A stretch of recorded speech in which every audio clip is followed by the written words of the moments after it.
அஸ்ஸலாமு அலைக்கும் வரஹ்மத்துல்லாஹி வபரகாத்துஹு. நோன்பு 19ஆம் நாளிலே நான் உங்களை சந்திப்பதில் பெரும் மகிழ்ச்சி அடைகிறேன். இறைவனுக்கே புகழ் அனைத்தும். இன்று விடுமுறை நாள் என்பதால் திருமறை குர்ஆனோடு அதிக தொடர்பு நமக்கு இருக்க வேண்டும். அந்த திருமறை குர்ஆன் நாளை மறுமையிலே நமக்கு பரிந்துரை செய்ய வேண்டும் என்கிற அடிப்படையில இன்றைய கேள்விகள் மிக இலகுவாக அமைக்கப்படுகிறது. ஆனால் மனனம் செய்திருக்க வேண்டும். இந்த திருமறை குர்ஆனில் நீங்கள் எத்தனை அத்தியாயங்கள் மனப்பாடம் செய்திருக்கிறீர்கள் அதை கமெண்ட் செய்யுங்க. சில அத்தியாயங்களை மனனம் செய்திருப்பீர்கள், ஆனால் பிற்காலத்திலே ஓதப்படாமல் விட்டிருப்பீர்கள். அந்த அத்தியாயங்கள் உங்களுடைய உள்ளத்திலிருந்து மறந்திருப்பீர்கள். அந்த மறந்து போன அத்தியாயங்களுடைய பெயர்களையும் நீங்கள் இதிலே பதிவு செய்யுங்கள், கமெண்ட் பண்ணுங்க. இப்போ நாம உங்களுக்கு சில 3 அத்தியாயங்கள் உங்களுக்கு கொடுப்போம். அந்த 3 அத்தியாயங்களையும் மனனம் செய்திருக்க வேண்டும். எதற்குள்? இன்று முடிந்தவர்கள் இன்றைக்கு உள்ளாகவே மனனம் செய்து அனுப்பியிருக்க வேண்டும், அல்லது இந்த நோன்பு முடிவதற்குள்ளாக இந்த 3 அத்தியாயங்களை மனனம் செய்திருக்க வேண்டும். இதுதான் இன்றைக்கு உண்டான டாஸ்க். வாங்க கேள்விக்குள்ள போகலாம்.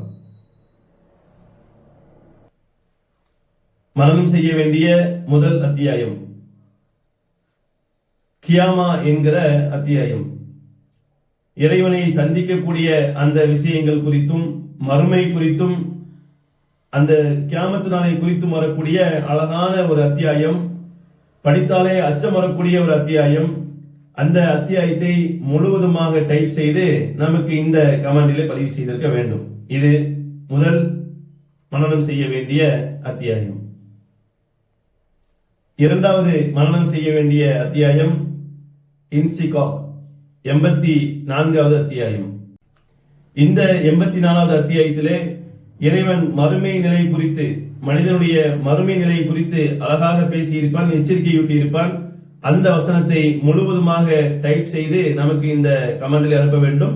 இதையும் நீங்கள் மனனம் செய்ய வேண்டும். இது இரண்டாவது கேள்வி. மூன்றாவது கேள்வி, அர் ரஹ்மான், இறைவனுடைய அத்தாட்சிகளை அழகாக எடுத்து சொல்லக்கூடிய இந்த அத்தியாயம். திரும்ப திரும்ப அல்லாஹ் கேள்வி கேட்டு நமக்கு ஒவ்வொன்றாக சிறு பிள்ளைக்கு புரிய வைப்பதை போன்று புரிய வைக்கக்கூடிய ஒரு அத்தியாயம். ஃபபி ஐய ஆலாயி ரப்பிக்குமா துகத்திபான். ஆகையால் இந்த இரண்டு சாரார்களே எதனை பொய்யாக்குவீர்கள் என்று அல்லாஹ் கேள்வி எழுப்பிக் கொண்டே இருப்பான். அப்படி கேள்வி எழுப்பக்கூடிய அதற்கு முந்தைய வசனங்கள் ஒவ்வொன்றும் பசுமரத்திலே ஆணி அடித்ததை போன்ற அழகான வசனங்களை, கருத்துக்களை கொண்டதாக இருக்கும். இந்த வசனத்தை நீங்கள் மனனம் செய்ய வேண்டும். கொஞ்சம் இது பெரிய சூறா தான், பெரிய அத்தியாயம் தான். ஆனால் மனனம் செய்து பாருங்கள், இலகுவாக இருக்கும்.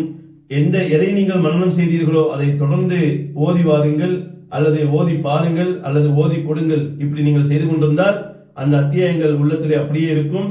நீங்கள் மனனம் செய்துவிட்டு அதை பயன்படுத்தாமல் ஓதாமல் இருந்துவிட்டால் உங்களுடைய உள்ளத்திலிருந்து அது அகப்பட்டு விடும் என்பதை புரிந்து கொள்ளுங்கள். திருமறை குர்ஆனோடு தொடர்பு வைப்போம். நாளை மறுமையிலே நமக்கு அது சிபாரிசு செய்யும். அப்படியான சிபாரிசை பெறக்கூடிய நன்மக்களாக நாம் இருக்க வேண்டும் என்று கூறி இன்றைய நாளுடைய கேள்வியை முடிக்கிறோம்.